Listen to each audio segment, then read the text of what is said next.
Another moment in New York and rap history, man. Jay-Z and Nas getting into it. Mm-hmm. I didn't know at the time originally. I would be lying if I said I did. When Jay-Z dissed Nas on Blueprint, on Takeover. I ain't even know it at that time that he was dissing on that song. I was just letting it play through whatever. Didn't really catch it. For some reason, Right. It didn't really stand out or nothing like that. Right. But then what shocked the world was Ether.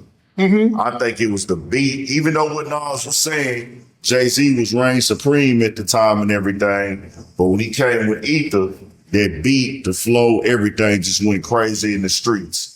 What was going on in Hot 97 at the time?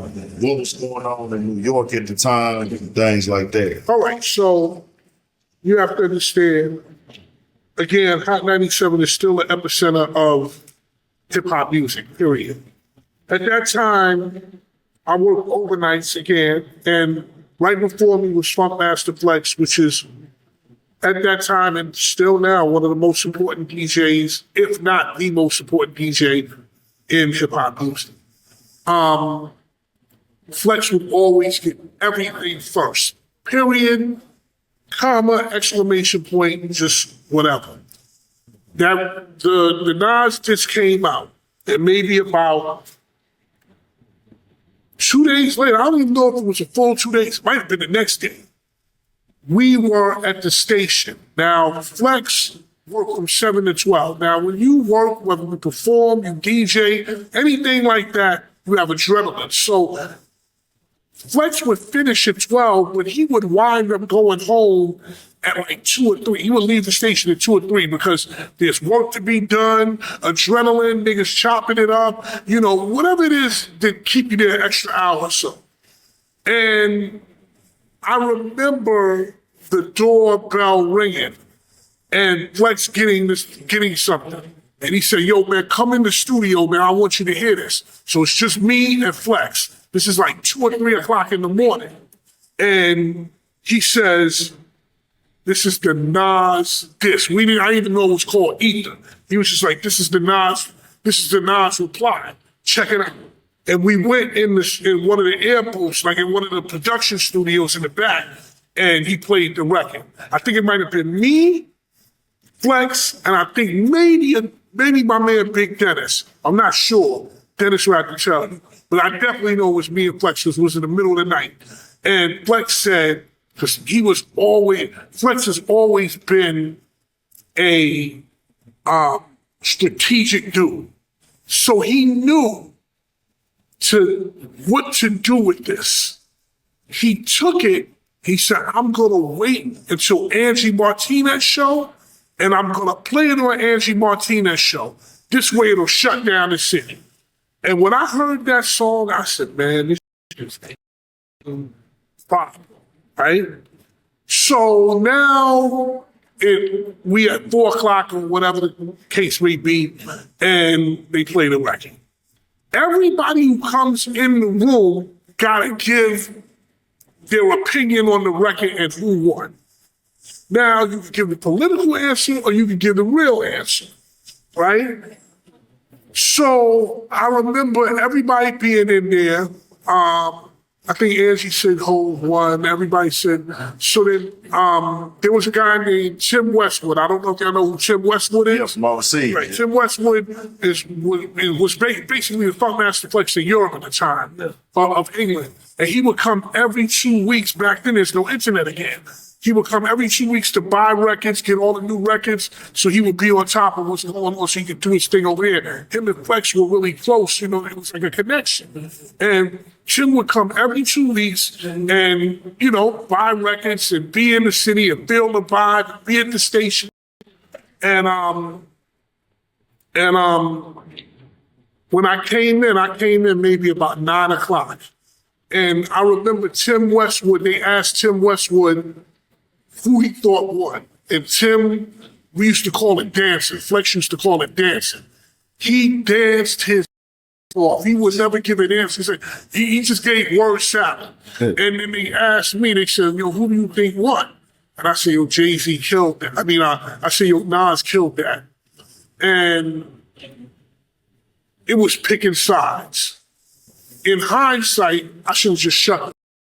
Because, you know, you make an enemy out of somebody, not saying that I made an enemy out of Jay-Z, but, you know, it was tight for a couple of years over that. You know what I'm saying? Now it ain't nothing. But back then it was kind of tight. K. Slade said he won. Again, it was, for the people who said Jay-Z won it, it was, you know, maybe in my head, if I would have had the hindsight to just shut up, I would have probably gave word salad. But I wound up saying that Jay-Z won.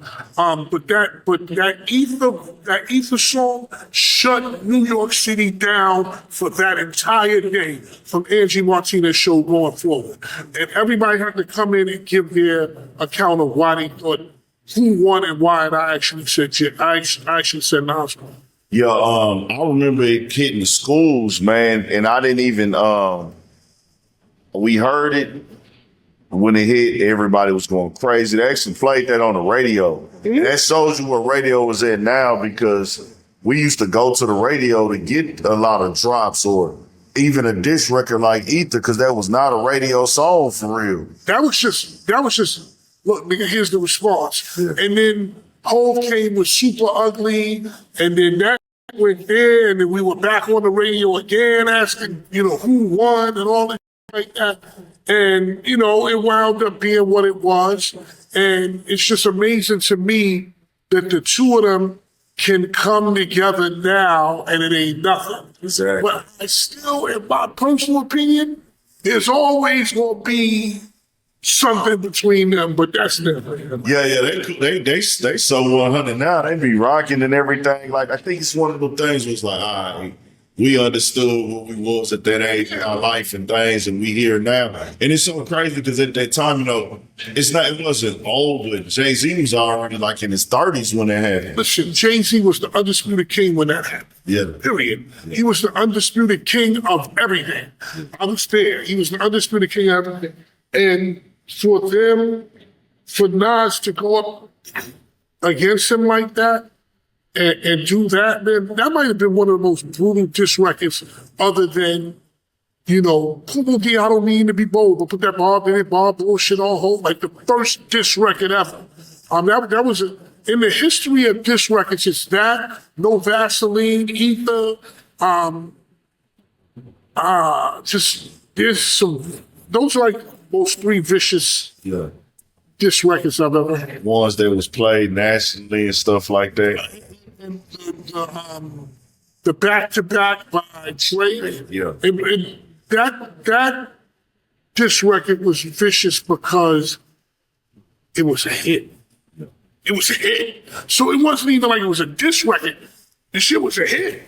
So, you know, like, that's even worse, man. So, you know, there's been some vicious diss records, but, you know, the thing about it is that even with Cameron and Nas, everybody is older now, so people can say, I realized that I was young, I fucking this.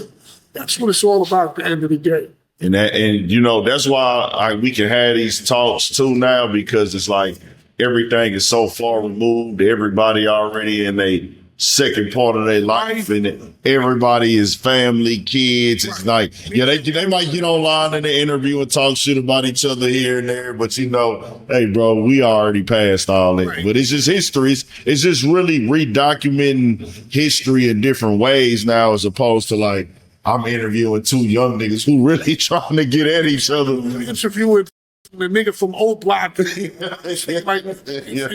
when them niggas get 50, they gonna be like, man, that shit wasn't about. Man, it's crazy because you see some of them already kind of I hear the growth like, yeah, man, I'm off that now, man. Yeah, man, it was just that at that time. And they in their late 20s. Some of them might have hit 30 already, but at this time, they was 16 and 17. They stuff was already deep on gangbang time, so they can't just say it's over and we done. But they just like, hey, man, I'm trying to live life, man. Yeah, but also, the feds will make you get off that shit real quick, too, because you see there's a lot of niggas getting indicted. Those songs are what I call indictment music. You are literally indicting yourself when you make those songs. Like, yo, you know, some shit is not for the records, bro. Like, it's just not. Facts.